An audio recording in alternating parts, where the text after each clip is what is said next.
The courthouse ledgers were never meant to be read.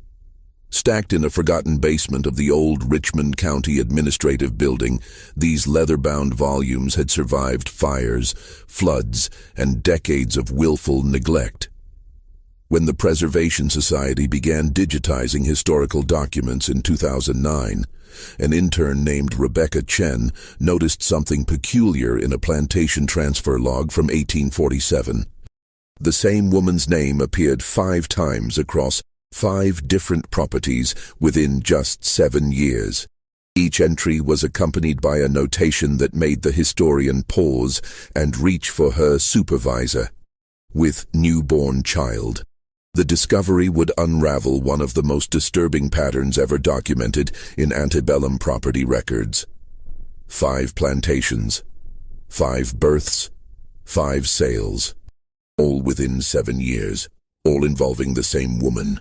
The mathematical precision was chilling, the implications darker still. But to understand what those ledgers truly revealed, what they documented in cold numbers and clinical language, we need to go back to where it all began, to a woman whose story was written not in diaries or letters, but in transaction receipts, birth records, and the merciless arithmetic of human commerce. Before we continue with the story of Martha and the 5 plantations that became her prison, make sure you're subscribed to our channel and hit that notification bell so you never miss stories like this. And tell us in the comments, what state are you watching from? Let's discover together what these records revealed. What the Preservation Society found wasn't just one woman's tragedy. It was evidence of a system, a pattern, a machinery of exploitation so methodical it left a paper trail that nobody thought would ever be examined. Martha arrived at Riverside Plantation on a humid Tuesday morning in April 1840. She was 19 years old, purchased at auction in Charleston for $800, a considerable sum that reflected not just her youth and health, but something more valuable and dangerous: documented literacy. The bill of sale, preserved in the Charleston Municipal Archives, listed her skills: reading, writing, arithmetic, needlework, cooking. In an era when teaching enslaved people to read was illegal in many southern states, Martha's literacy made her simultaneously valuable and threatening. The auction had been held in a brick warehouse near the harbor, where the smell of salt water mixed with sweat and fear. Martha had stood on a wooden platform while men in fine coats examined her teeth, her hands, her posture. They asked her to read passages from the Charleston Courier. She complied, her voice steady, her eyes focused on the words and not on the faces watching her. When the bidding reached $800, William Hargrove raised his hand one final time, and Martha became his property. Riverside sprawled across 1,200 acres of fertile bottomland along the Savannah River, just north of the Georgia border. The main house was a 3-story Georgian structure with white columns that could be seen from the river, a statement of wealth and power visible to anyone passing by. Behind the house, neat rows of cotton fields stretched toward the pine forests that marked the property line. Closer to the main house stood the dependencies: a kitchen house, a laundry house, storehouses, stables, and a line of small cabins where the enslaved workers lived. William Hargrove had inherited Riverside from his father in 1837, along with 63 enslaved people and considerable debt. At 32, he was determined to restore the plantation's profitability through what he called modern management practices. He kept meticulous ledgers documenting every bale of cotton, every pound of seed, every dollar spent and earned. He also kept detailed records of his human property: names, ages, skills, purchases, sales, births, and deaths, all recorded in neat columns of black ink. Riverside's ledger recorded Martha's arrival with typical brevity. April 14, 1840, Martha, female, age 19, purchased Charleston auction. Cost $800, skills, literate, household work. Assigned, main house under supervision Mrs. Hargrove. The main house staff consisted of 9 people: a cook, 2 kitchen help, 3 house servants, 2 laundry workers, and a stable boy who also tended the garden. Martha was assigned to work under the direct supervision of Eleanor Hargrove, William's wife, a thin woman of 30 with perpetually pursed lips and a reputation for pious severity. Mrs. Hargrove ran the household with military precision, insisting on absolute silence during meals, immediate obedience to all commands, and visible gratitude for the Christian charity of being housed, fed, and clothed. Martha's day began before sunrise. She rose in the pre-dawn darkness, dressed in the rough cotton dress and apron that constituted her uniform, and hurried to the main house to light fires in the bedrooms and parlor. By the time the Hargrove family woke, the house needed to be warm, water needed to be heated, and breakfast needed to be in preparation. Her mornings were spent cleaning bedrooms, making beds with hospital corners that Mrs. Hargrove would inspect with a ruler, dusting furniture and polishing silver. Afternoons meant laundry, heating water, scrubbing linens on washboards, hanging everything to dry, ironing with heavy flat irons heated on the stove. Evenings meant serving dinner, cleaning the dining room and kitchen, and preparing the house for night. She rarely finished before 9 or 10 o'clock, and then she had to walk back to her cabin in the quarters, exhausted, to collapse on her pallet until the cycle began again before dawn. The work was relentless, but Martha endured. She had learned survival early. Never meet their eyes directly, but never appear defiant. Move quickly but not frantically. Speak only when spoken to. Anticipate needs before they're voiced. Become invisible, except when needed. She made no friends among the other house servants at first, understanding that closeness meant vulnerability. She observed, learned the rhythms of the household, and tried to make herself as valuable and unremarkable as possible. The other house servants slowly began to accept her presence. There was Dinah, the head cook, a woman in her 50s whose skill with elaborate meals had made Riverside famous among the local planter class. There was Esther, 23, who worked in the kitchen and had 2 small children in the quarters. There was Clara, 16, nervous and quick, who had been assigned to laundry work after proving too clumsy to serve at table. These women spoke to Martha in fragments, a warning about Mrs. Hargrove's moods, advice about which tasks to prioritize, small gestures of solidarity that couldn't be fully expressed, but were understood nonetheless. 3 months after Martha's arrival in July, a new overseer arrived at Riverside. His name was Dutch Carmichael, a man of 35 with reddish hair and a face weathered by years of outdoor work. Hargrove had hired him from a plantation in South Carolina, lured by Carmichael's reputation for increasing productivity and maintaining discipline.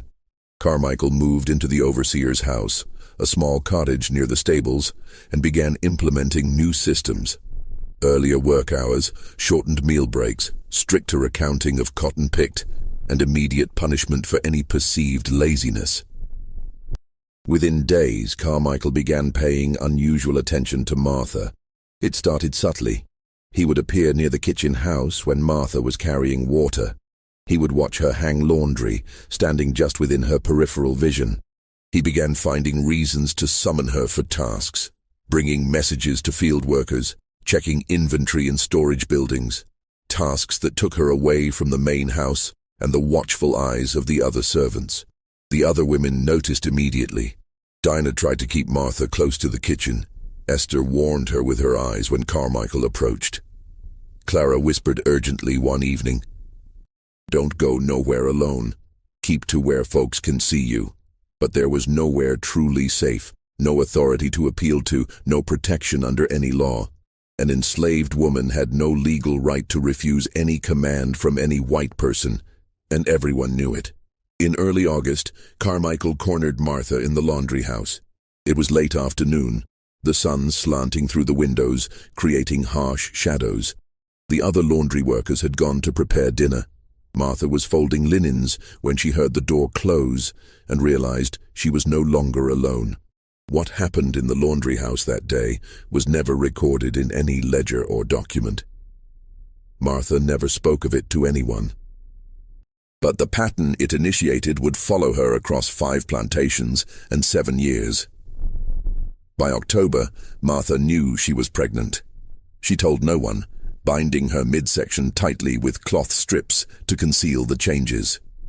She continued working, moving through her days with the same quiet efficiency, while terror and anger warred inside her. She knew what pregnancy meant. She had seen it before, had heard the whispered stories among enslaved women about children born and sold away, about mothers separated from their babies, about the particular vulnerability of bearing a child whose father was a white man. By January 1841, concealment was impossible. Her body betrayed her despite the bindings. Mrs. Hargrove noticed during a fitting for new household uniforms, her thin fingers suddenly gripping Martha's arm with surprising strength. "You're with child," Mrs. Hargrove said, her voice flat. It wasn't a question. Martha said nothing. What could she say? That evening, Mrs. Hargrove reported the situation to her husband in his study. William Hargrove listened, his face unreadable, and then summoned Dutch Carmichael.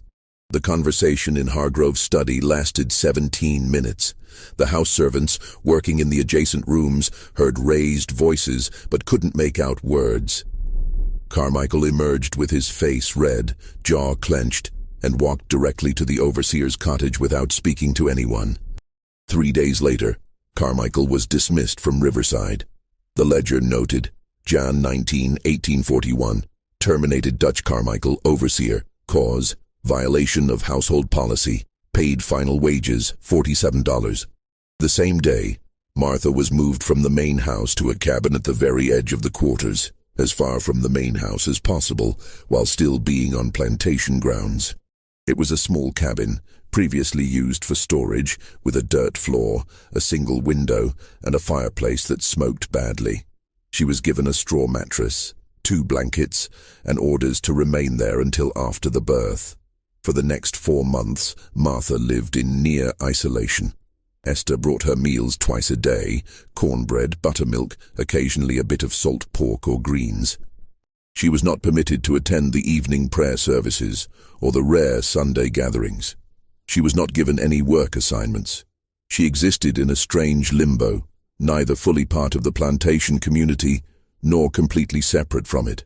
The isolation gave Martha time to think, to grieve, to prepare. She thought about her own mother, sold away when Martha was 7 years old. She thought about the future growing inside her body, a child she hadn't chosen but would love nonetheless. She thought about escape. The forests were close and she knew stories of people who had run north, but she also knew the reality. Bloodhounds, slave patrols, the brutal punishments for those caught attempting to flee. On May 3, 1841, Martha went into labor. The birth was attended by Aunt Sarah, an elderly enslaved woman who served as midwife for the plantation. The labor lasted 14 hours. In the windowless cabin, lit only by a single candle and the fireplace, Martha brought her daughter into the world as spring rain drummed on the roof. The plantation birth record, preserved in the Riverside Ledger, listed May 3, 1841, infant girl born to Martha, house servant. Child healthy, weight approx. 7 lbs. Mother recovered from delivery. Father, unknown. Martha named her daughter Sarah after the midwife who had stayed with her through the long night. The name was never entered into any official record. For 6 precious weeks, Martha remained in the cabin with her daughter. She held Sarah, nursed her, sang to her in whispers, memorized every detail of her tiny face.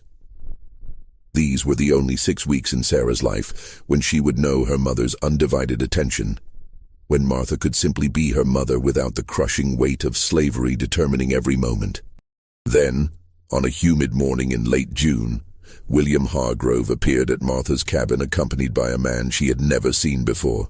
The man wore a fine coat despite the heat and carried a leather satchel bulging with papers. This was Vernon Hughes, a slave trader who operated between Charleston and Augusta, buying and selling human beings with the casual efficiency of someone trading livestock. They stood outside the cabin for several minutes. Martha, inside with Sarah, could see them through the window, Hargrove gesturing, Hughes examining papers, nodding, occasionally glancing toward the cabin door. The transaction was being finalized with Martha only feet away, as if she were not a person with thoughts and feelings, but simply merchandise being transferred between owners. Finally, Hargrove knocked on the cabin door.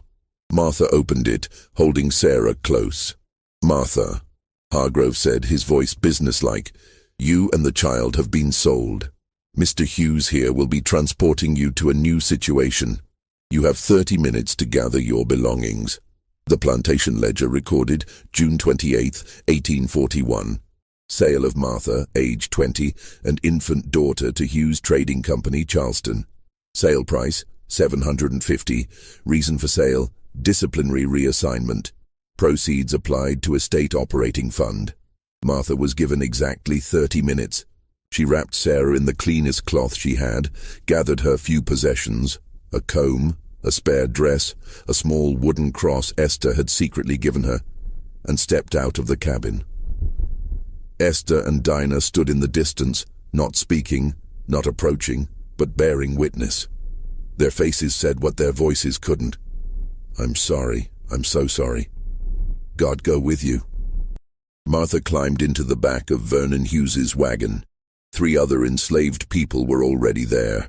2 men and a woman, all looking stunned, all recently purchased from nearby estates.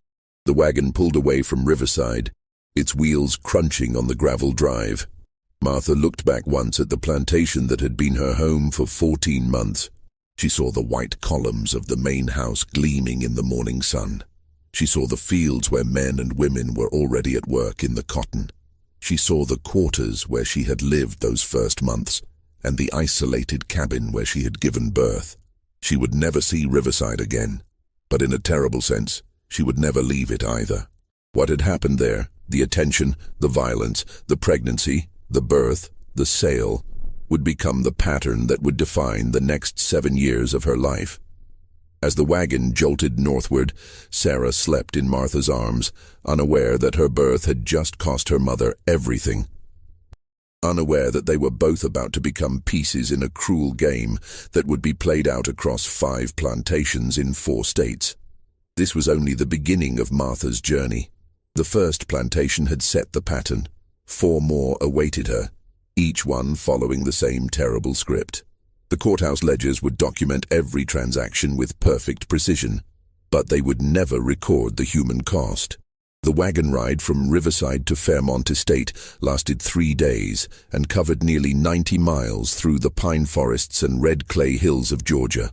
Vernon Hughes was an efficient man who operated on tight schedules and narrow profit margins. He stopped only when necessary, brief rests to water the horses, quick purchases of cornbread and salted meat for his cargo, overnight stays at roadside taverns where the enslaved people were locked in storage sheds, while Hughes slept in a bed. Martha learned during this journey that she and the others were not being transported to a specific buyer. They were stock. Hughes would stop at plantations along his route, presenting his merchandise to potential purchasers, negotiating prices, and making sales as opportunities arose. It was a horrible arithmetic. Hughes had purchased Martha and Sarah for $750 from Hargrove, and he needed to sell them for more than that to turn a profit. Every day of food and lodging ate into his margins. On the 3rd day, Hughes' wagon turned up a long oak-lined drive toward a substantial house. This was Fairmont Estate, a tobacco plantation in central Georgia owned by brothers Charles and Edmund Beaumont. The property had been in the Beaumont family for 2 generations. Though recent poor harvests and falling tobacco prices had forced them to operate with fewer workers and tighter budgets than their father had enjoyed, Hughes had a pre-arranged meeting with Charles Beaumont, who had sent word through a local trader that he was interested in purchasing a literate female servant. When the wagon arrived, Charles Beaumont emerged from the house, a portly man of 50 with thinning hair and an air of perpetual worry. His younger brother Edmund appeared from the tobacco barn, wiping his hands on his trousers. The negotiation took place in the front yard of the main house, with Martha standing nearby, holding 8-week-old Sarah. Hughes presented Martha's documentation. proof of purchase from Riverside, notation of her literacy and household skills, assurances of her health and temperament.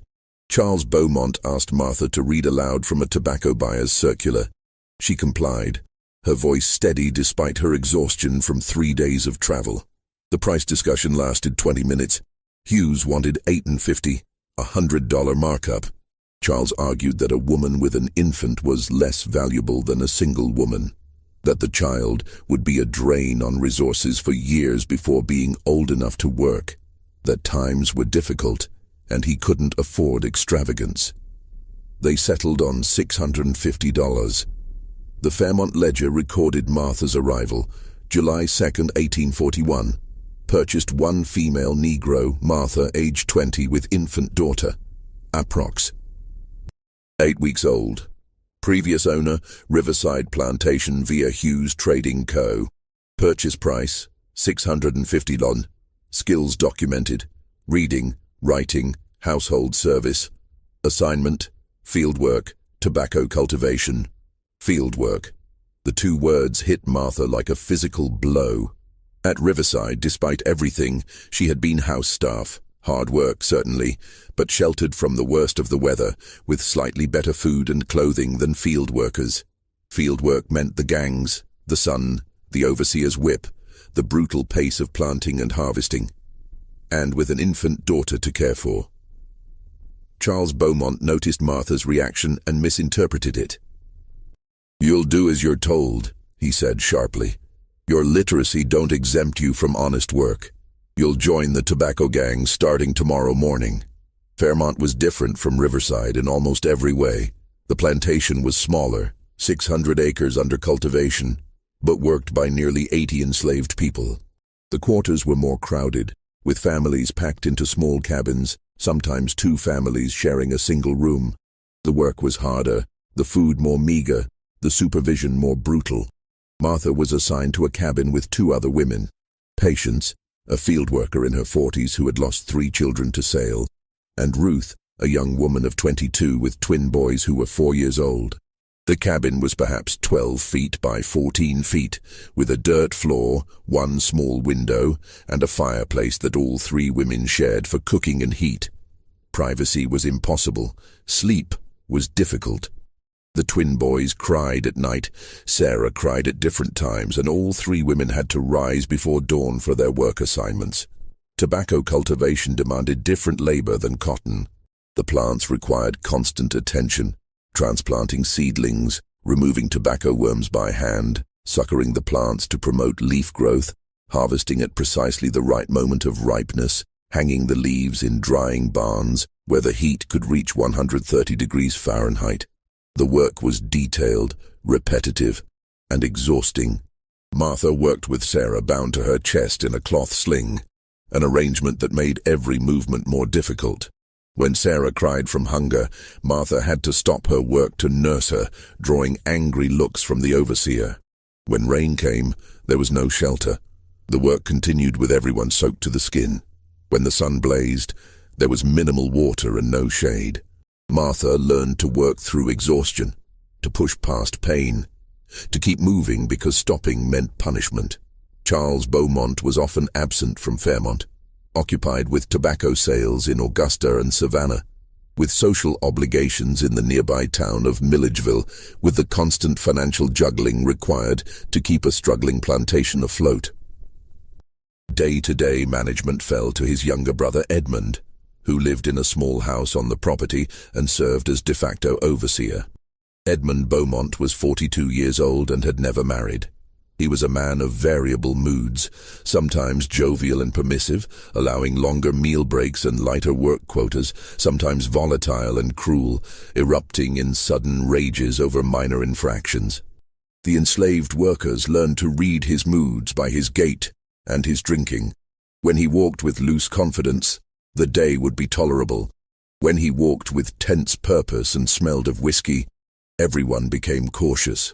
Within 2 weeks of Martha's arrival, Edmund began singling her out. At first it was ostensibly about her literacy. He would summon her to the plantation office, a small building near the tobacco barn where records were kept and supplies stored, and have her read passages from agricultural journals and tobacco market reports aloud. He would sit at his desk, following along, asking her to repeat phrases, claiming he needed help understanding the language. Martha realized quickly that Edmund was barely literate himself. He could read simple texts slowly, but anything complex left him struggling. Her reading sessions became a regular occurrence, 3 or 4 times a week, always in the late afternoon or early evening, always when the day's work was finished and most people had returned to the quarters. The sessions began innocently enough, but gradually, Edmund's attention became more personal. He began asking Martha questions about her past, about Riverside, about how she had learned to read. He began commenting on her appearance, remarking that field work was too harsh for someone refined. He began touching her shoulder when he leaned over to point at text, letting his hand linger. Patience noticed when Martha returned from these sessions, her face carefully neutral. "That man's trouble," she said quietly one evening as they prepared their meager dinner. "Edmund been like this long as I been here. You mind yourself." But there was no way to mind herself that mattered. Martha had no power to refuse Edmund's summons, no ability to avoid being alone with him, no recourse if he decided to exercise the absolute power he held over her. She could only endure, the way she had learned to endure everything else. By late October, Edmund's intentions had become explicit. The reading sessions had become pretenses for something else entirely. Martha would emerge from the office later and later, her jaw clenched, her eyes distant. She said nothing to anyone because there was nothing to say. The other women understood without words. By early December 1841, Martha realized she was pregnant again. The realization came with a sense of crushing inevitability. She had been at Fairmont for only 5 months. Sarah was just 7 months old. And now another child was coming, conceived in violence, destined to complicate her life even further in a system that saw children as both economic assets and burdens, depending on who fathered them. This time, Martha didn't try to hide the pregnancy.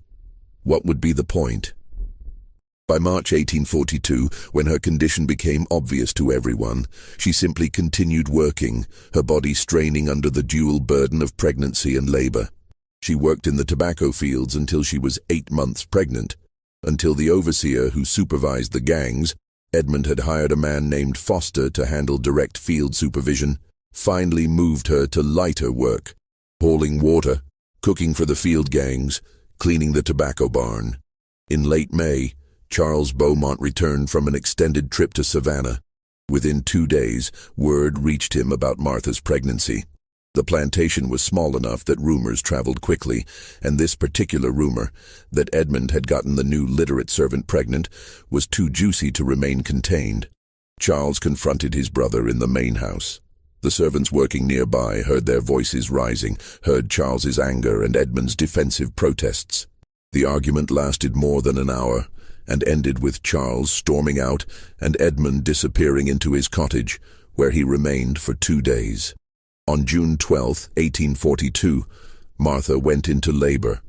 This birth was attended by Patience, who had experience with childbirth and served as informal midwife for the Plantations women.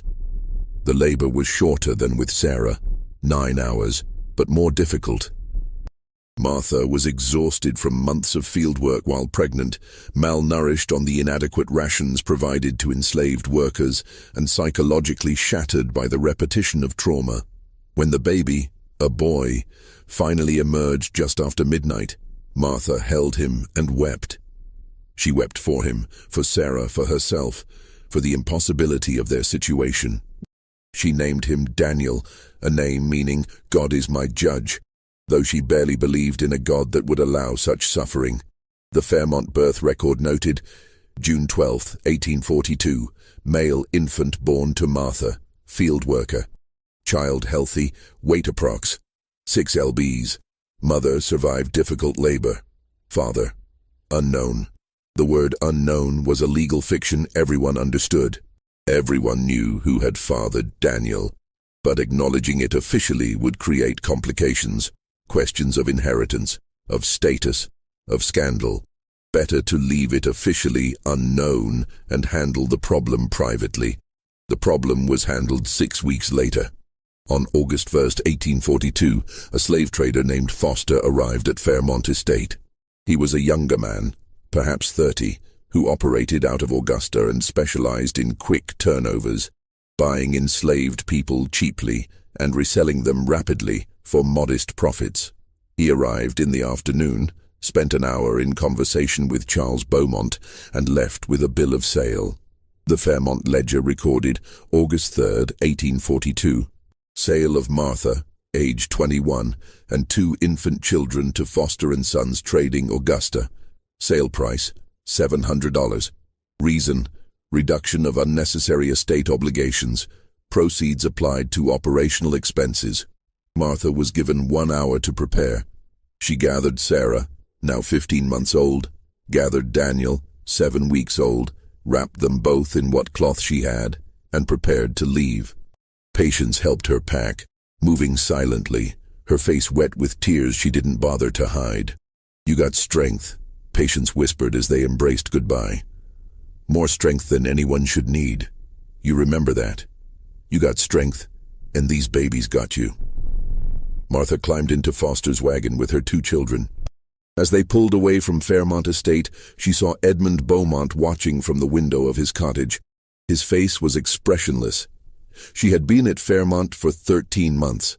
She was leaving with 2 children and a sale price $75 lower than what she'd been purchased for just over a year earlier. The pattern was becoming clear, even if Martha didn't yet fully understand its implications.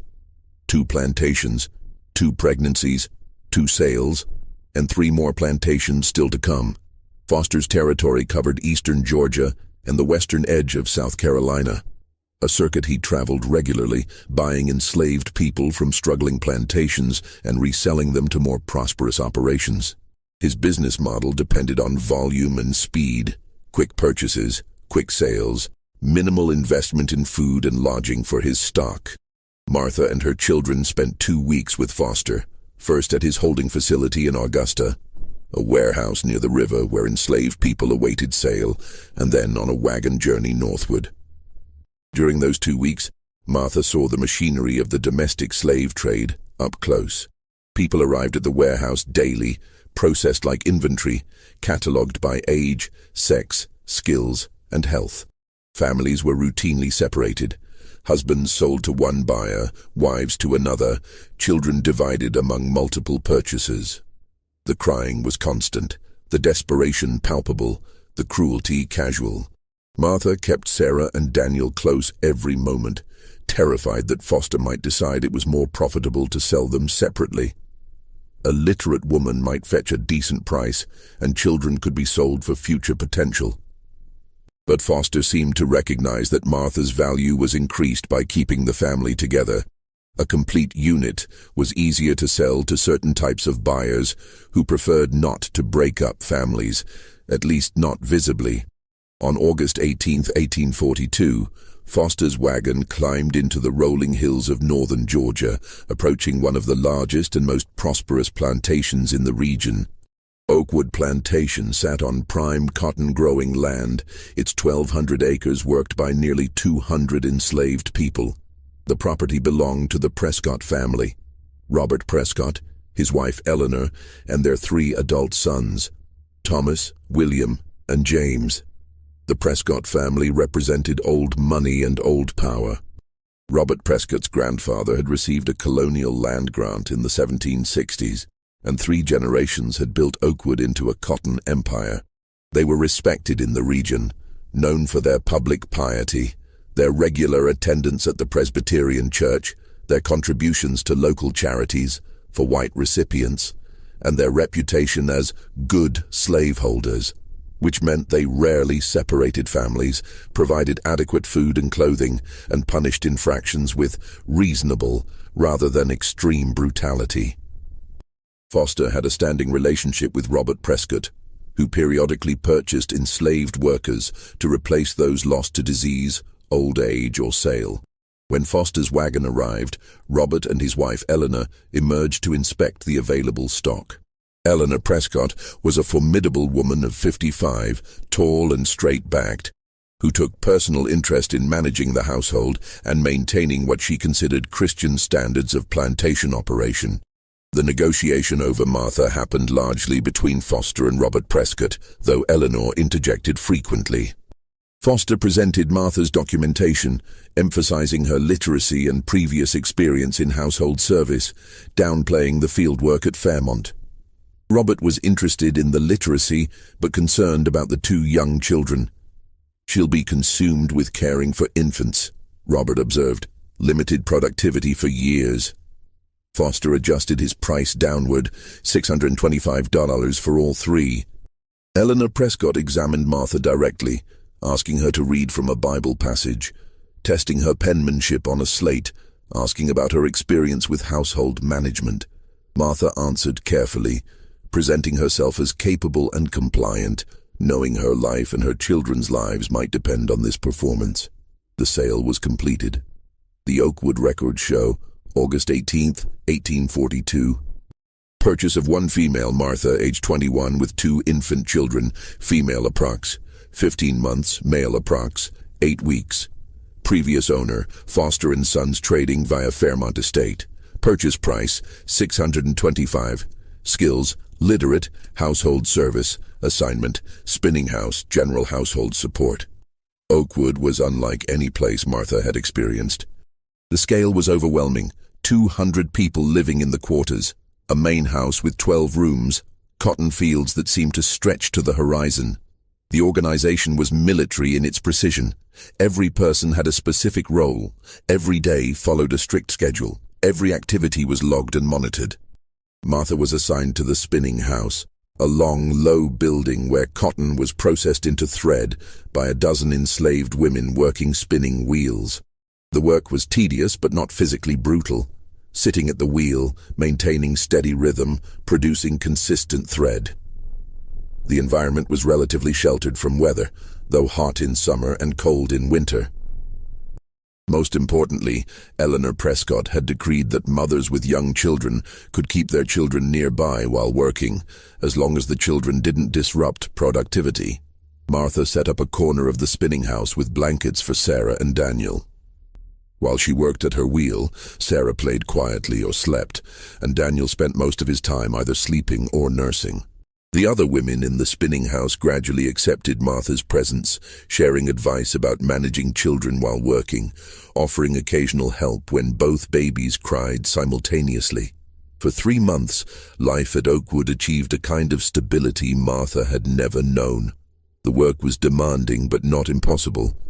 She was reunited with household-type work rather than field labor. Her children were with her. The food rations were slightly more substantial than at Fairmont, a peck of cornmeal per week, a few pounds of salt pork, occasionally vegetables from the kitchen garden. Eleanor Prescott insisted on rest from labor every Sunday, allowing time for washing clothes, tending small personal gardens some of the enslaved people were allowed to maintain, and attending mandatory prayer services. The prayer services were held in a small building near the quarters, led by a white minister from the nearby town who came every Sunday afternoon to preach to the enslaved congregation. The sermons invariably focused on obedience, acceptance of one's station, and the promise of heavenly reward for earthly suffering. Martha sat through these services with her face carefully neutral, wondering what kind of God would create such a system and call it divine will. In late November, everything changed when James Prescott returned from university. James was the youngest of the 3 Prescott sons, 23 years old, recently completed 2 years of legal studies at the University of Virginia in Charlottesville. He was tall and handsome, with his mother's refined features and his father's commanding presence. He carried himself with the confidence of someone who had never been denied anything, who had never imagined that his desires might not be immediately gratified. He had returned to Oakwood full of ideas about plantation management, about modernization and efficiency, about implementing new systems he had read about in agricultural journals. His father indulged him, allowing James to tour the various operations, fields, barns, processing buildings, and make observations and recommendations. James noticed Martha within his first week home. She was working at her spinning wheel when he entered the spinning house with his father, touring the facilities. James watched the women work, asked questions about productivity rates, examined the quality of thread being produced. His gaze lingered on Martha, her obvious literacy evident in the way she held herself, her careful attention to the quality of her work, her quiet competence. "This one," James said to his father, pointing at Martha. "She's literate, you said." Robert confirmed it, and James's interest was clearly piqued. Over the following days, he found reasons to visit the spinning house frequently, always with questions, always watching Martha work.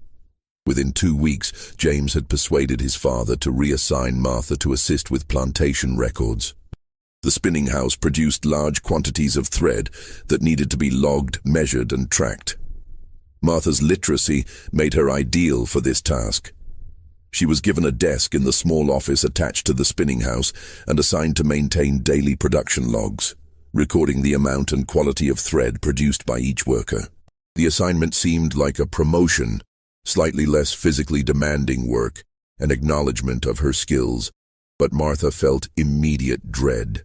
The office was isolated, separate from the main spinning room where the other women worked, and James Prescott found many reasons to spend time in that office. At first, his interest seemed genuinely focused on the work. He would review Martha's logs, asking detailed questions about productivity, having her read passages from agricultural journals about textile manufacturing, discussing ways to improve efficiency. Martha answered carefully, navigating the dangerous terrain between demonstrating competence and not appearing too intelligent, too independent. But gradually, inevitably, James's attention became personal. He began arriving in the office late in the afternoon, after the other women had finished their shifts. He would sit close to Martha as she explained the log entries, his arm brushing against hers. He began making comments about her appearance, her voice, her intelligence, comments that made Martha's skin crawl even as she forced herself to accept them without visible reaction. By Christmas 1842, the pretense of professional interest had collapsed entirely. James's visits to the office became brazenly inappropriate, the door closed, his commands explicit. Martha had no recourse, no protection, no possibility of refusal. She was owned property, he was the owner's son. The arithmetic of power was absolute. She tried to avoid being alone, tried to time her work so she would leave before his afternoon visits, tried to bring her children with her as a deterrent. Nothing worked. James simply ordered her to return to the office, to leave the children with another woman, to comply with his demands. By March 1843, Martha realized she was pregnant again, the third time in less than 3 years. This pregnancy was different from the start. Martha fell ill in her 4th month, developing a fever that lasted for weeks. She became too weak to work, confined to her cabin, her body struggling to sustain both herself and the pregnancy while fighting infection. Sarah, now 2 years old, tried to care for her younger brother Daniel, bringing Martha water, patting her face the way she had seen adults do when someone was sick. Eleanor Prescott, whether motivated by genuine concern or fear of losing valuable property, had Martha moved to a cabin near the main house where she could be more closely monitored. A doctor was summoned, Dr. Mitchell from the nearby town, an extraordinary expense for an enslaved person but deemed necessary to protect the Prescott family's investment.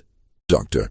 Mitchell diagnosed Martha with severe pneumonia complicated by pregnancy. He prescribed quinine, bed rest, and nutritious food, luxuries rarely afforded to enslaved people. For 6 weeks, Martha hovered between life and death, her fever spiking and breaking, her body weakening, while Eleanor Prescott supervised her care with stern efficiency. Slowly, painfully, Martha recovered. By June, she was strong enough to sit up, to eat without assistance, to hold her children again. The pregnancy had survived, though Martha had lost considerable weight and remained weak. In September 1843, after a difficult 36-hour labor, Martha gave birth to another daughter. The birth was attended by Dr.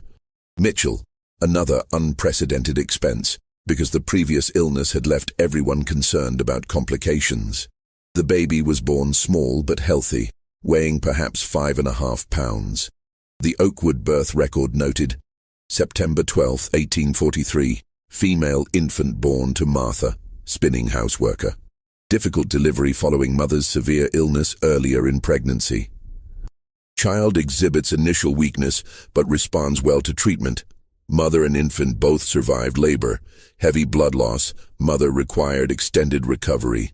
Father, unknown. Martha named her daughter Rebecca. She chose the name because it meant to bind or to tie, and Martha felt bound to her children, to this impossible situation, to survival itself.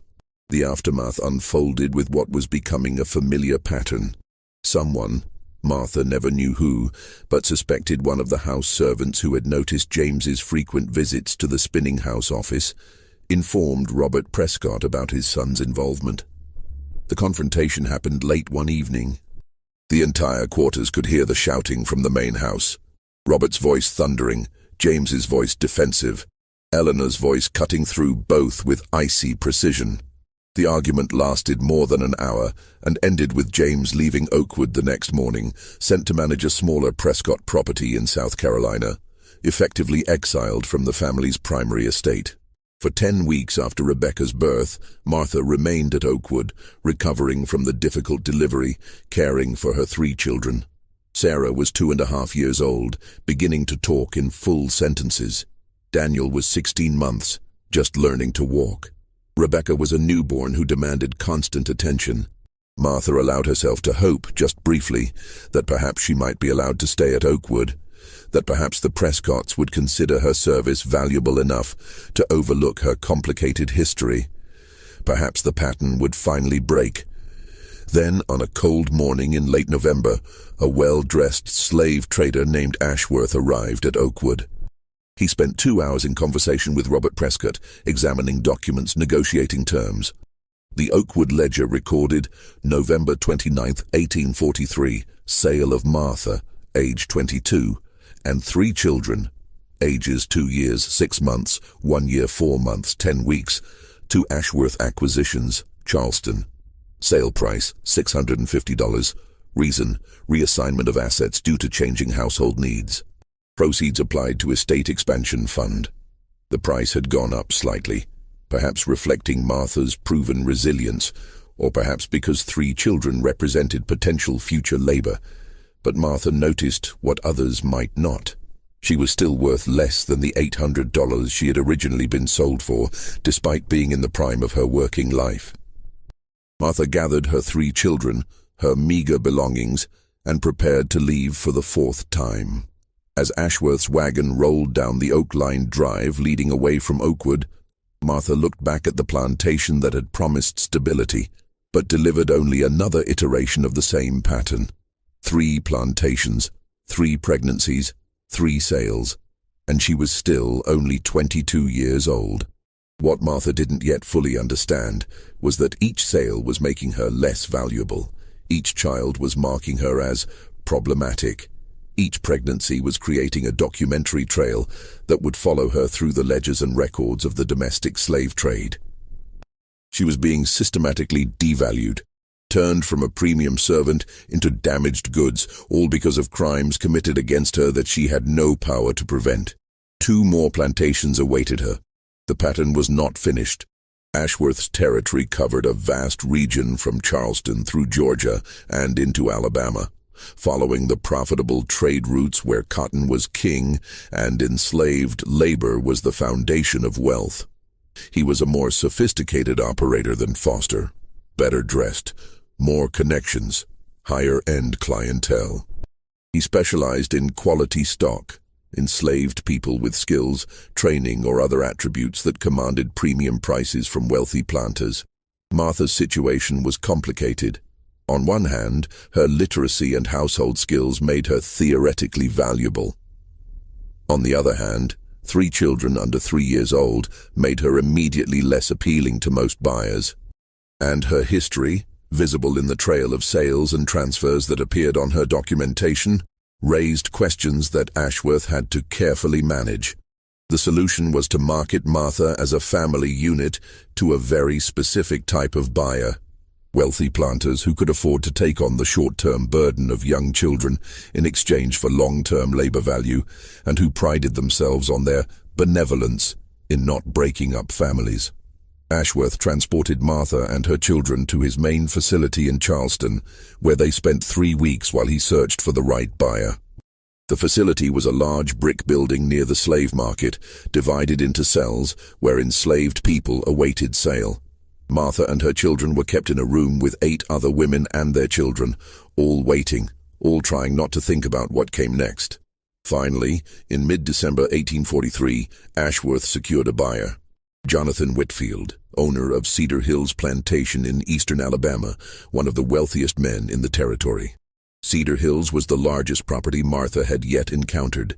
1,800 acres of prime cotton land, nearly 300 enslaved workers, and a main house that looked like something from a storybook. Jonathan Whitfield had inherited the plantation from his father and expanded it through shrewd investments in land and cotton futures. At 54 years old, he was a widower. His wife had died in childbirth 8 years earlier, and managed his vast operation with meticulous attention to detail and an ironclad sense of order. Whitfield had specific requirements. He wanted a literate woman to assist with household correspondence and records. He was willing to accept children as part of the arrangement, provided they would eventually contribute to the plantation's labor force. Ashworth assured him that Martha fit these requirements perfectly. The sale was completed through correspondence, with Ashworth transporting Martha and her children westward to Alabama. The journey took a week, the longest distance Martha had yet traveled, carrying her further and further from the Carolinas and Georgia she had known. The Cedar Hills records show December 20th, 1843. Purchase of one female, Martha, age 22, with 3 young children, ages 2 years, 6 months, 1 year, 5 months, and 11 weeks. Previous owner, Ashworth Acquisitions via Oakwood Plantation, Georgia. Purchase price, $600. Skills: literacy, correspondence, household service. Assignment: main house staff, children to be housed in nursery quarters. Special notation: premium paid for literacy skills. Purchase approved by J. Whitfield personally. For the first time in her life, Martha was separated from her children. Cedar Hills was so large that different functions were strictly segregated. The main house staff lived in small rooms in an outbuilding behind the house. The field workers lived in the quarters a quarter-mile away, and children too young to work lived in the nursery quarters, a large building overseen by 3 elderly enslaved women who cared for dozens of children while their parents worked elsewhere on the plantation. Martha was assigned to a small room in the servants' building, just large enough for a narrow bed and a small trunk, while Sarah, Daniel, and Rebecca were taken to the nursery. She was allowed to visit them only on Sunday afternoons, and the separation was agonizing. Sarah, now almost 3 years old, didn't understand why Mama couldn't stay with them. She cried every time Martha had to leave, clinging to her skirts, begging her not to go. Daniel, 18 months old, would watch Martha leave with confused eyes, not old enough to understand but old enough to feel abandoned. And Rebecca, just 3 months old, was nursing, which meant Martha had to express milk during the week and bring it to the nursery, a painful and humiliating process. Martha's work assignment was in the main house, a world of polish and propriety that seemed disconnected from the brutal reality of the plantation outside.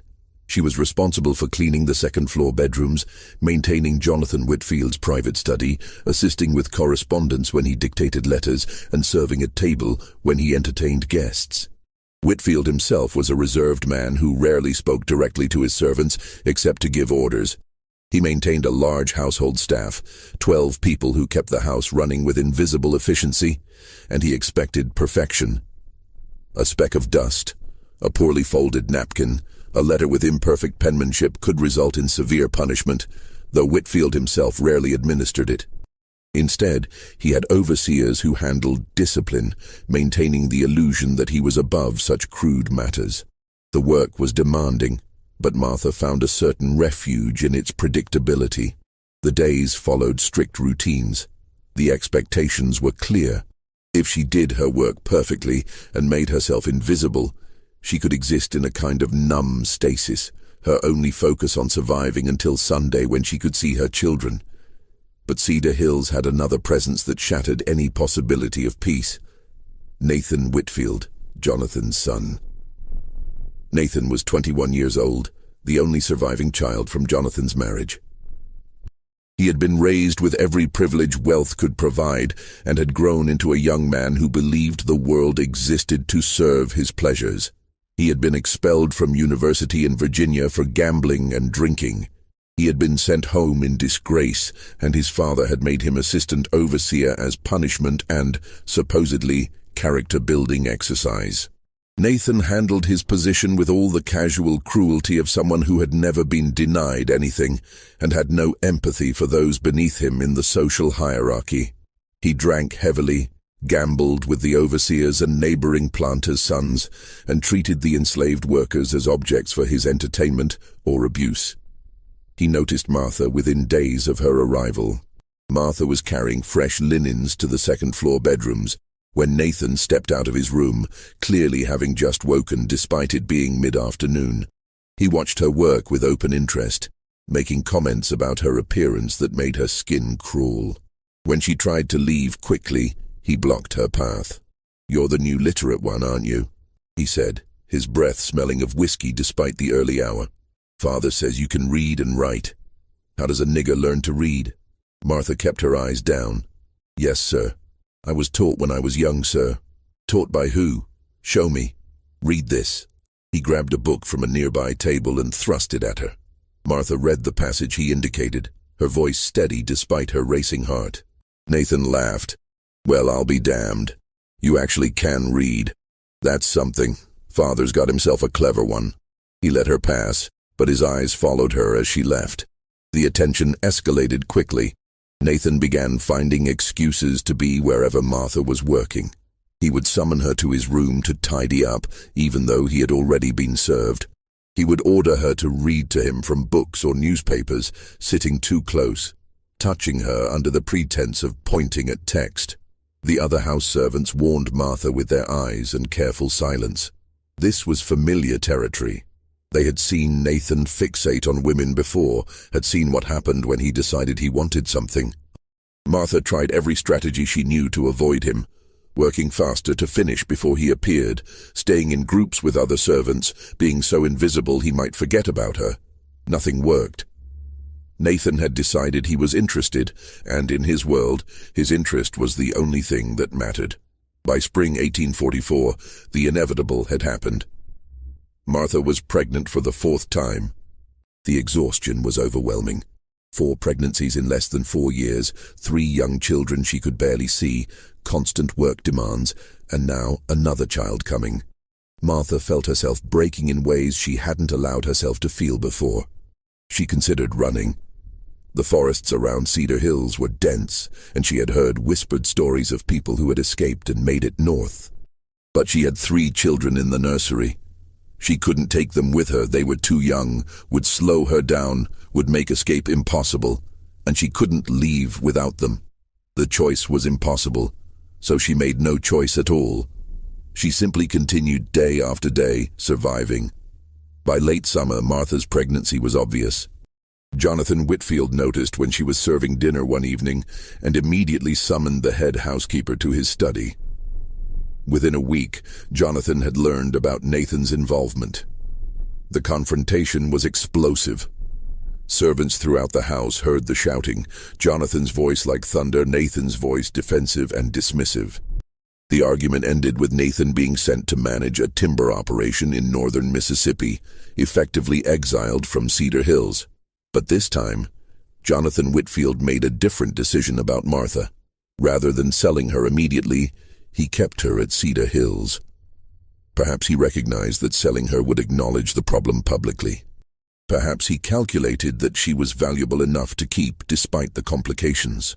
Or perhaps he simply hadn't yet recognized the pattern that had followed Martha through 4 plantations. On November 7th, 1844, Martha gave birth to her 4th child, a son. The birth was difficult. Martha hemorrhaged badly, losing enough blood that the midwife feared for her life.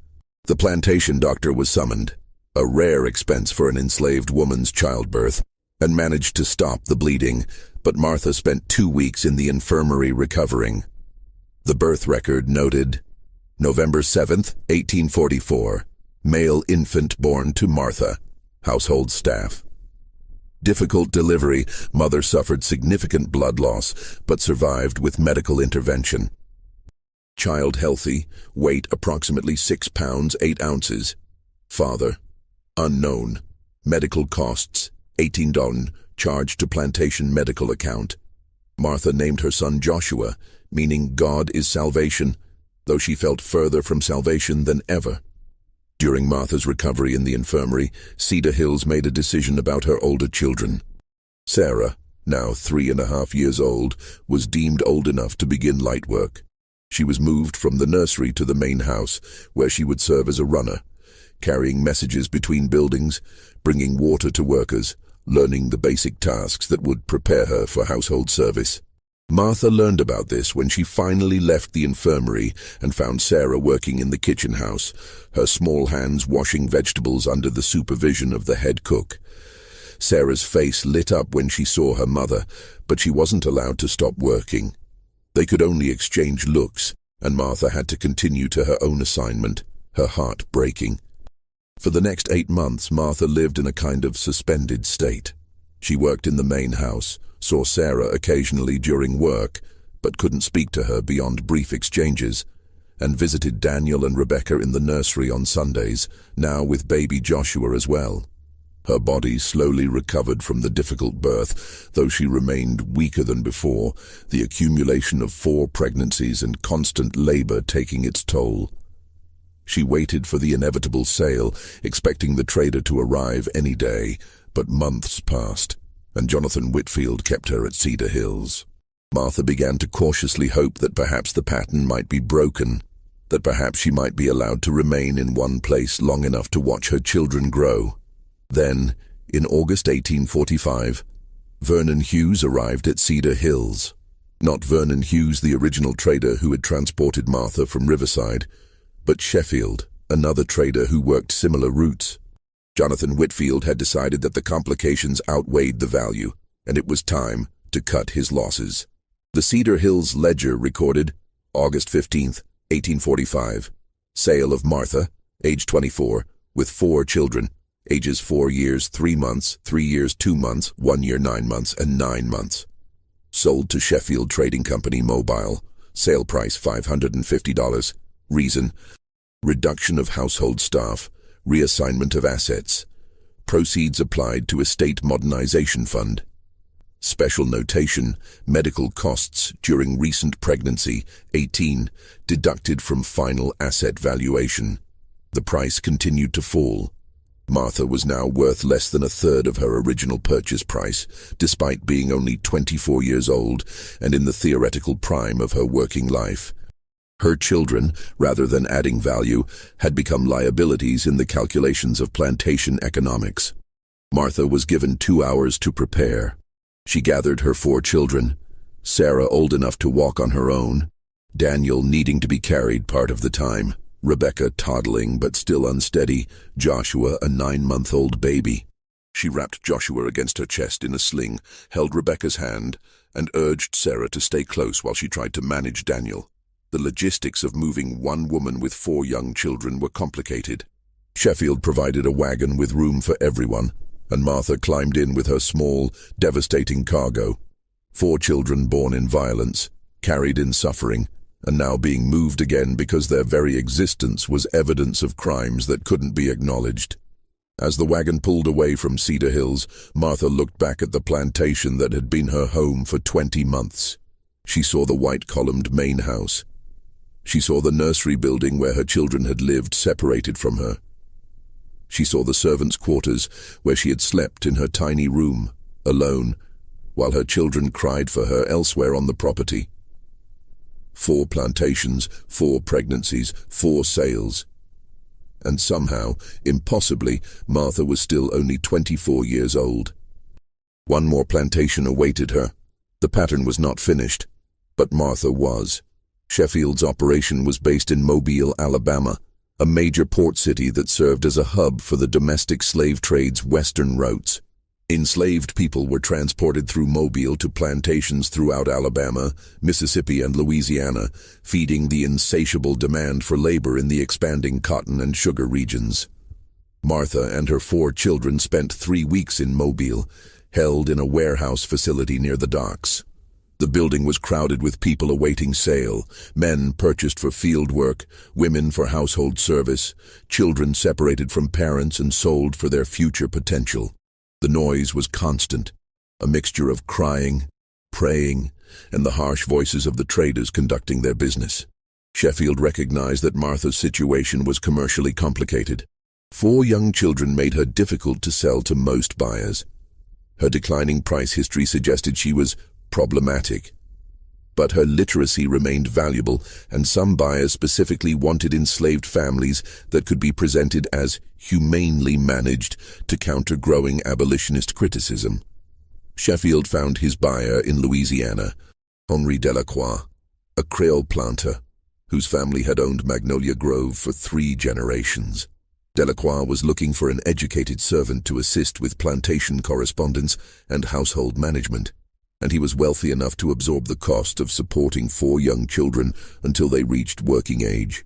The sale was negotiated through letters, with Sheffield painting Martha as a valuable investment despite her family encumbrances.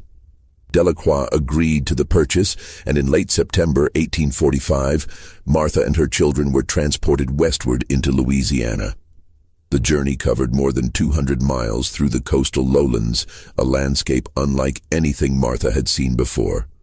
The land was flat and wet, cut through with bayous and swamps, thick with Spanish moss hanging from live oaks. The air smelled of mud and decay and the particular sweetness of sugarcane. Magnolia Grove sat in Louisiana's sugar country, where the agricultural cycle was different and more dangerous than cotton. Sugar cultivation demanded precise timing, planting in the spring, cultivation through summer, and then the brutal harvest season from October through December, when the entire plantation worked 20-hour days to cut cane and process it before frost could destroy the crop. The grinding season was called the killing time because of the accidents in the mills, the exhaustion-related deaths, and the brutal pace that pushed workers past human limits. The Magnolia Grove records show, September 28, 1845, purchase of 1 female, Martha, age 24, with 4 children, ages 4 years 5 months, 3 years 4 months, 1 year 11 months, and 10 months. Previous owner, Sheffield trading via Cedar Hills Plantation, Alabama. Purchase price, $500. Skills, literacy, correspondence, household management. Assignment, main house, personal attendant to owner. Children to be housed with mother in separate cabin. Special notation, family unit purchase, premium paid for documented literacy skills. Henri Delacroix was 58 years old, a sophisticated man who had been educated in France and maintained connections to New Orleans's Creole society. He was a widower who had never remarried after his wife's death 15 years earlier. His 3 daughters were all married and living in New Orleans, leaving him alone at Magnolia Grove with a household staff of 12 enslaved servants and the 200 field workers who kept his sugar operation running. Unlike the other plantations, Delacroix assigned Martha a small cabin near the main house where she could live with all 4 of her children. It was the first time since Cedar Hills that Martha had been allowed to keep her children with her, and the relief was overwhelming. Sarah, now 4.5, could finally sleep near her mother. Daniel, 3.5, and Rebecca, 2, could play nearby while Martha worked. And Joshua, 10 months old, could nurse whenever needed. The cabin was small, perhaps 10 feet by 12 feet, with a dirt floor, 1 window, and a fireplace. But it was theirs, and after the separations of Cedar Hills, Martha felt a cautious gratitude that she immediately distrusted. Experience had taught her that anything given could be taken away. Her work assignment was as Delacroix's personal attendant, serving his meals, maintaining his private chambers, managing his correspondence, organizing his study, and assisting when he entertained guests, which was frequent, as Delacroix was a social man who hosted dinners for neighboring planters and New Orleans businessmen. Delacroix was a demanding employer, but not a violent one. He had exacting standards and expected perfection, but he didn't rage or strike his servants for minor failures. Instead, he used a system of small privileges and withdrawals, a slightly better food ration for good service, removal of Sunday privileges for poor work. It was a more subtle form of control than the whip, but control nonetheless. He was fascinated by Martha's literacy. He would have her read to him while he ate breakfast, passages from French novels, articles from New Orleans newspapers, correspondence from business associates. He would dictate letters while she wrote them in her careful script, sometimes testing her by using complex vocabulary or French phrases to see if she would falter. When she sounded out the French words, not understanding them but able to replicate the sounds, he seemed bemused. "You have an unusual mind," he said once, watching her write. "It's a waste, really. In different circumstances you might have been educated, accomplished, but circumstances are what they are." Martha said nothing. What could she say? The man who owned her body and her children was musing about how in some other world she might have been treated as human. The irony was too bitter for words. The relationship Delacroix developed with Martha was different from what she had experienced at the other plantations. He didn't force himself on her with crude violence. Instead, he created a framework of implied consent that was just as coercive but more insidious. He offered small privileges, extra rations for her children, a better blanket for the cabin, fabric to make new clothes. He positioned these as gifts, as evidence of his benevolence, as rewards for good service. The unspoken understanding was clear. Accept these gifts, accept his attention, and life will be easier. Resist, and the gifts will disappear. The cabin will be taken away, the children will be separated and sent to the quarters. It wasn't a choice. It was coercion dressed up as generosity. By early 1846, Martha was pregnant for the 5th time. This pregnancy felt different, not physically, but psychologically. Martha recognized with perfect clarity that she was trapped in a pattern she couldn't break. 5 plantations, 5 pregnancies, 5 men who had taken what they wanted with no consequences.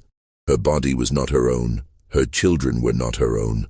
Even her literacy, the one skill that had seemed like an advantage, had become a trap, making her visible, making her valuable in ways that brought only suffering. She thought about the river that ran near Magnolia Grove, about walking into it with stones in her pockets, about escape through death if no other escape was possible. But then she would look at Sarah, now 5 years old and frighteningly intelligent, who had learned to read basic words by watching Martha write. She would look at Daniel, 4 years old, who tried so hard to be good, to not cry, to not be trouble. She would look at Rebecca, 2.5, who still smiled despite everything. She would look at Joshua, a toddler who didn't yet understand the world he'd been born into, and Martha would decide to survive one more day. Not for herself.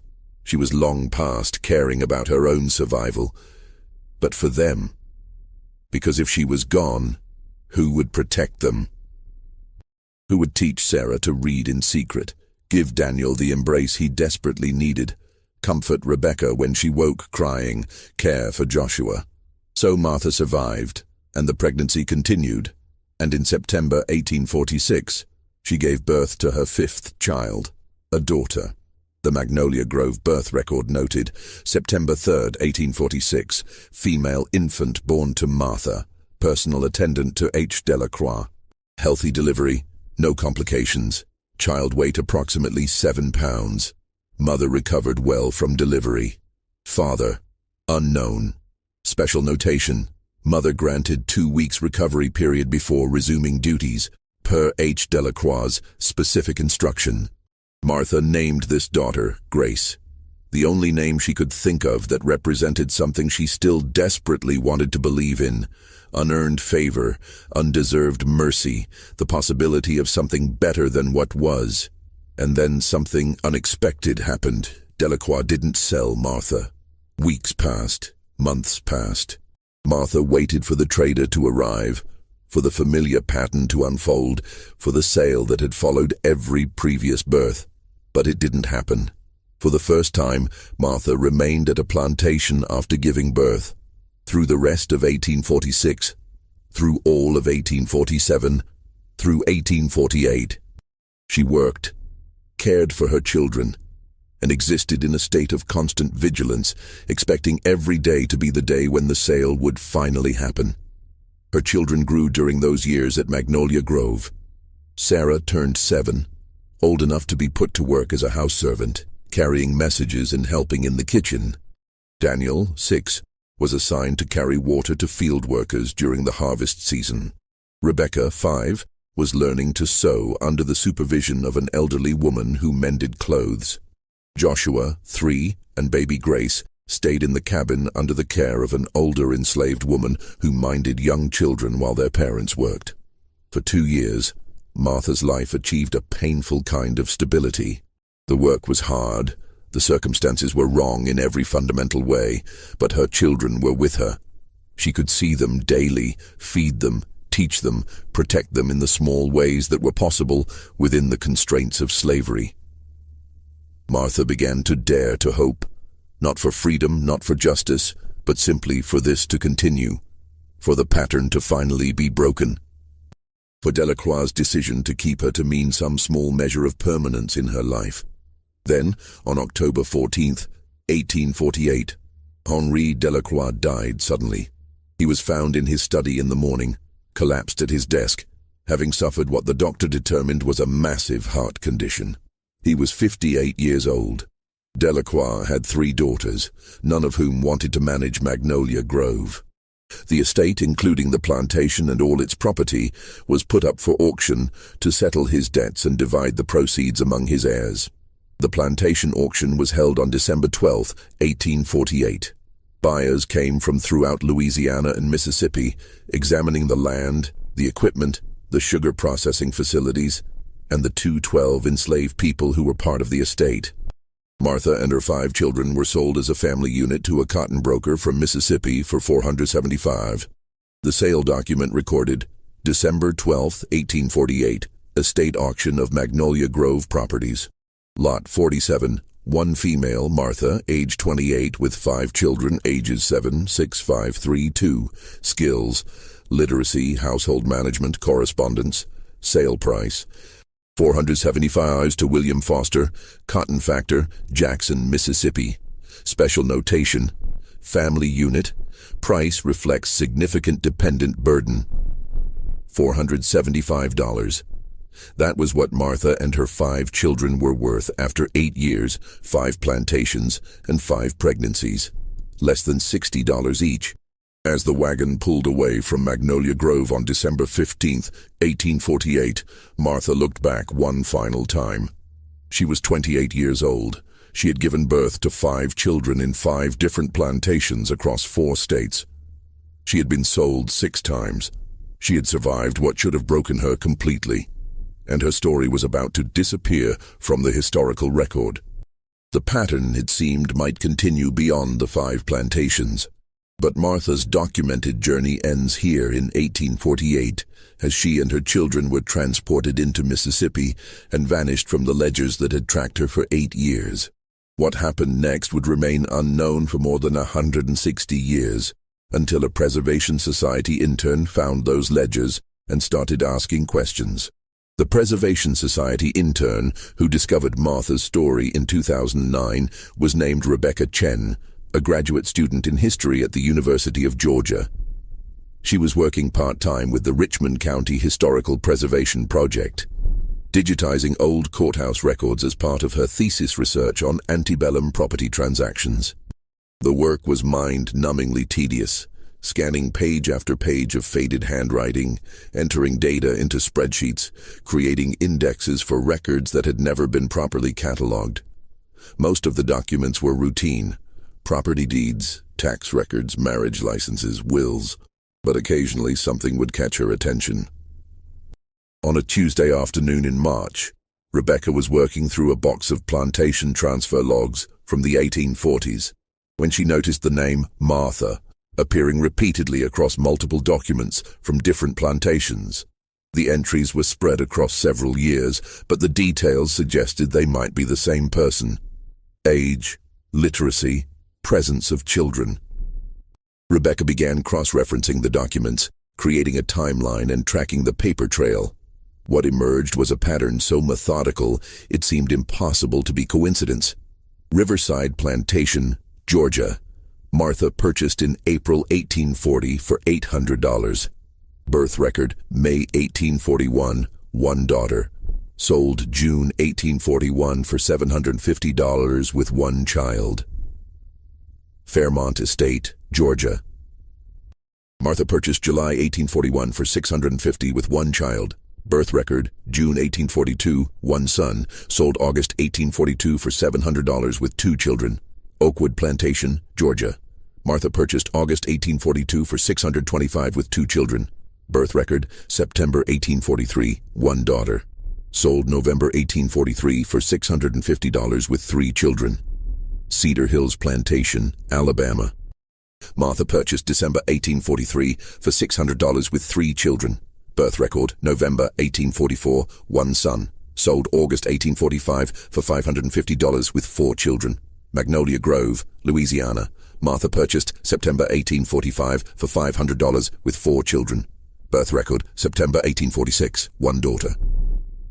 Sold December 1848 for $475 with five children, five plantations, five births, five sales. The mathematical precision was chilling. Rebecca brought the findings to her faculty advisor, Dr. James Morton, a historian specializing in slavery and the domestic slave trade. They spent 3 days verifying the documents, cross-referencing details, and confirming that all the entries referred to the same woman. "This is extraordinary," Dr. Morton said, examining the timeline Rebecca had created. "I've seen examples of enslaved women being moved after pregnancies, but I've never seen documentation of a pattern this systematic. This is evidence of something I've theorized about, but never been able to prove definitively." They spent the next 2 years tracking down related documents across 4 states. They found birth records at each plantation documenting 5 children born between 1841 and 1846, each notation including the phrase, "father unknown," a legal fiction that protected white men while condemning enslaved women. Transfer documents showing Martha's movement between plantations, each sale occurring within weeks or months of childbirth. Price records documenting Martha's systematic devaluation from $800 to $475 over 8 years, despite being in the prime of her working life.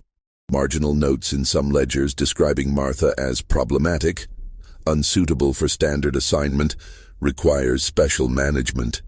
Coded language that blamed her for circumstances she had no power to control. Correspondence between planters and traders negotiating Martha's sales, with language that made clear everyone involved understood what was happening, even if nobody would state it explicitly in official records. But perhaps most damning were the employment records they discovered. Dutch Carmichael, the overseer at Riverside, was dismissed 3 days before Martha was sold. His employment history showed he moved to South Carolina and was dismissed from 2 subsequent positions under similar circumstances. Edmund Beaumont of Fairmont Estate was removed from daily plantation management after Martha's pregnancy became known. He later moved west and appeared in court records in Missouri related to a paternity dispute with an enslaved woman. James Prescott of Oakwood was sent to manage a remote Prescott property in South Carolina. Family letters, preserved in the Prescott family papers at the South Carolina Historical Society, revealed tension between James and his father related to inappropriate conduct with household staff. Nathan Whitfield of Cedar Hills was exiled to Mississippi. Local newspapers from the 1850s include references to his drinking, gambling, and temperamental management style before he died in 1852 at age 29 from liver failure. Henri Delacroix of Magnolia Grove was the exception. He died before Martha was sold, and his decision to keep her represented the only break in the pattern. The research revealed what the courthouse ledgers had documented but never stated explicitly. Martha was systematically moved between plantations to conceal the evidence of sexual violence committed by white overseers and owners' sons. Each pregnancy became a problem that was solved through sale. Each child was living proof of crimes that couldn't be prosecuted under law, but could scandalize families and damage reputations if acknowledged. Dr. Morton and Rebecca published their findings in the Journal of Southern History in 2011. In an article titled, "Systematic Exploitation and Forced Migration, a Case Study in Antebellum Sexual Violence and Economic Devaluation." The article was later republished in popular history magazines and became the basis for a museum exhibition about the hidden patterns in slave trade documentation. But their research also raised urgent questions. What happened to Martha after 1848? What happened to her 5 children? Rebecca Chen spent another 3 years searching for traces of Martha's children in historical records. The search was like detective work, piecing together fragments from auction records, plantation inventories, probate documents, and the rare manumission papers that documented enslaved people gaining freedom. The discoveries were heartbreaking. Sarah, Martha's oldest daughter, appeared in auction records from Jackson, Mississippi in August 1851. She was listed as female, age 10, literate, trained in household service. She was purchased separately from her mother and siblings by a plantation owner named Robert Clemens for $650. The notation emphasized her unusual literacy for someone so young. Sarah appeared again in the 1860 Clemens Plantation inventory, listed as Sarah, age 19, household staff. Then she vanished from all records. Whether she died, was sold again, or escaped during the Civil War chaos remained unknown. Daniel, the oldest son, appeared in a probate estate inventory from Natchez, Mississippi in 1853. The document listed him as Daniel, male, age 11, field worker, valued at $700 as part of an estate settlement. He had been separated from Martha and sold to a different owner. Rebecca found one more reference to someone who might be Daniel, a Daniel field hand, age 28, listed in an 1870 labor contract, signed after emancipation, with a plantation in Louisiana. If this was the same Daniel, he had survived slavery and remained in the South as a sharecropper, trapped in a system barely better than what he'd endured before. Rebecca, the middle daughter, disappeared from records entirely after the 1848 sale. Rebecca Chen, the researcher, found herself emotionally affected by the disappearance of her namesake, spending months searching through fragmentary documents, trying to find any trace. The child Rebecca would have been only 5 years old in 1848, young enough that she might have been sold separately, might have died young, or might have survived into adulthood, but left no documentary trail. The researcher never found an answer. Joshua and Grace, the 2 youngest children, also vanished from the historical record after 1848. They would have been only 3 and 2 years old, respectively, when last documented. Children that young were sometimes kept with their mothers, but just as often were sold to plantations that wanted to raise enslaved children from youth to ensure complete psychological conditioning to slavery. Without further documentation, their fates remained unknown. The systematic separation of Martha's children illustrated a brutal reality of the domestic slave trade. Families existed only at the owner's convenience. The 5 children Martha had carried, birthed, and loved were scattered across the South, separated from her and from each other, their connections to each other erased in the machinery of commerce. The search for Martha's own fate proved even more difficult. After the December 1848 sale to William Foster Cotton Factor in Mississippi, the documentary trail went cold. Rebecca Chen searched through Mississippi plantation records from the 1850s, probate records that might show Martha in estate inventories, auction records that might show subsequent sales, manumission records that might show her gaining freedom, death records, though these were rarely kept for enslaved people, Civil War-era contraband records, documenting enslaved people who escaped to Union lines. Freedmen's Bureau. Records from Reconstruction. Post-war census records. The final confirmed reference appeared in a property transfer document from 1853, where Martha was sold, now 32 years old, to a plantation in eastern Texas for $275. The price had continued to fall, reflecting age, accumulated physical damage from years of hard labor and multiple pregnancies, and the permanent label of problematic that followed her through every transaction. After 1853, Martha disappeared from history. No death certificate, no manumission papers, no further sale records, no post-war documentation showing her alive after emancipation. The most likely scenarios: 1.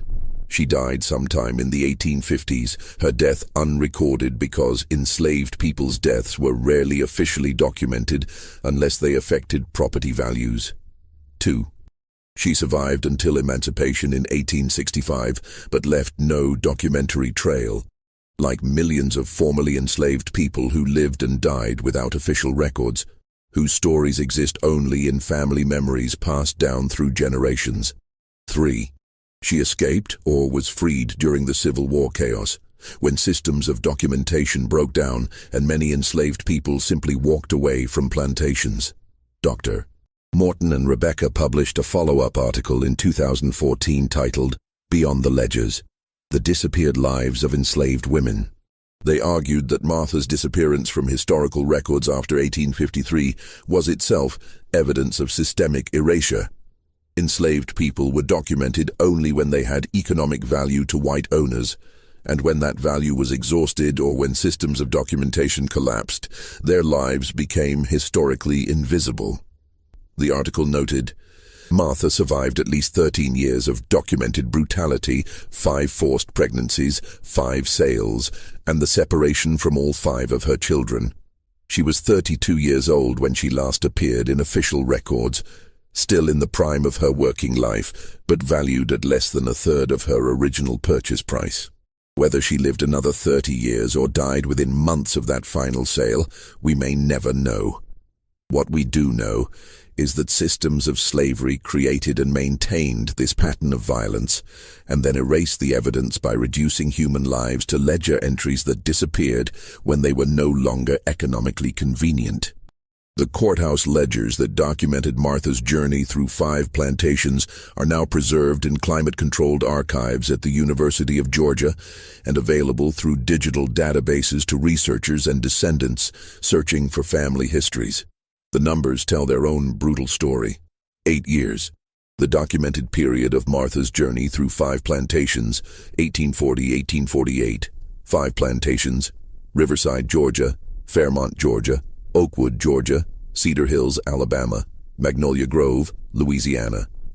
5 children, born between 1841 and 1846, all eventually separated from their mother and from each other. 6 sales. The number of times Martha was sold as property, each sale following the same pattern, $800 to $275. The decline in Martha's value from first purchase to last documented sale, a 66% decrease over 13 years. 4 men: Dutch Carmichael, Edmund Beaumont, James Prescott, Nathan Whitfield, all removed from their positions after Martha's pregnancies became known, all facing no legal consequences for their actions, unknown. The word appearing 5 times in birth records, a legal fiction protecting perpetrators, 0 prosecutions. The number of legal actions taken against any of the men who assaulted Martha, 160+ years. The time between Martha's disappearance from records and the discovery of her story. These numbers represent the cold arithmetic of slavery, the reduction of human suffering to economic transactions, the systematic exploitation hidden in plain sight within official records, the evidence of crimes that were never prosecuted because the law didn't recognize enslaved women as victims capable of being wronged. But the numbers can't capture the full truth. They can't show how Martha felt holding each of her newborns, knowing what was coming. They can't show the terror of being sold and moved again and again, never able to establish any stability.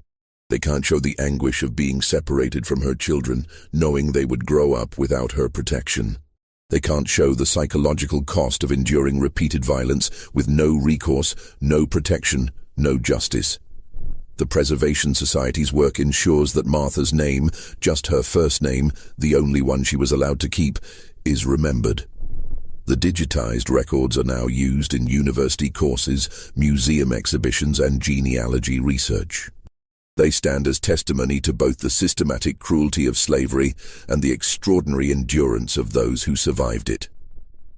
Dr. Morton, in his final published article on the case before his retirement, wrote, "Martha's story is simultaneously unique and representative. Unique in that we have such complete documentation of the pattern. Representative in that countless enslaved women experienced similar trajectories that were never documented or have been lost to history.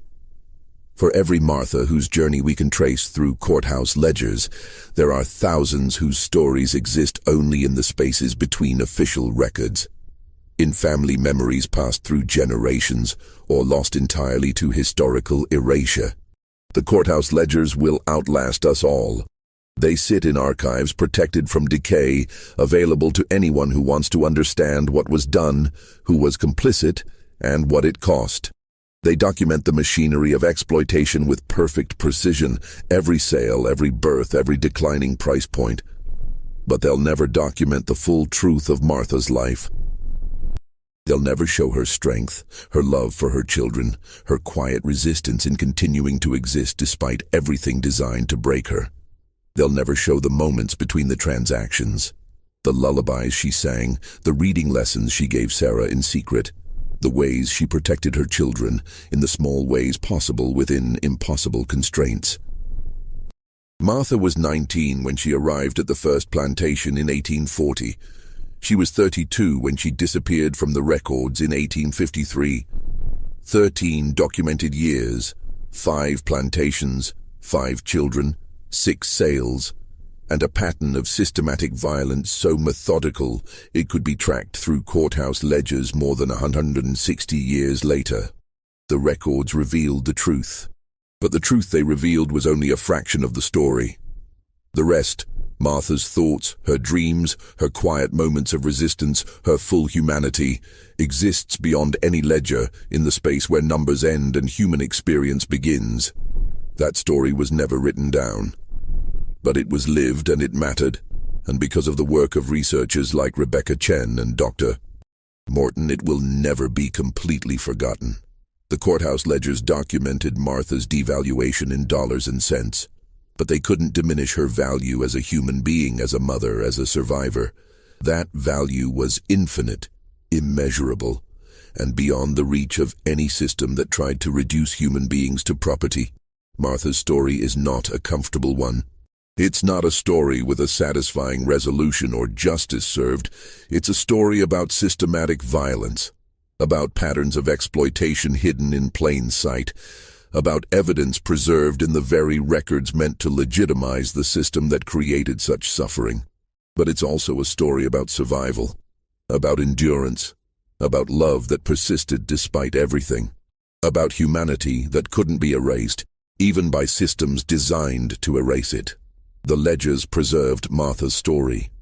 Now that story can finally be told, and in telling it, we ensure that she and the millions like her are never forgotten. If this story moved you, if it made you think about the hidden patterns in historical documents and the lives they document, share it with someone who needs to understand this part of our history. Subscribe to our channel for more stories like this, and leave a comment sharing your thoughts. What do you think about Martha's story? How do we honor the memories of those whose full stories were never recorded? Let's continue this conversation together.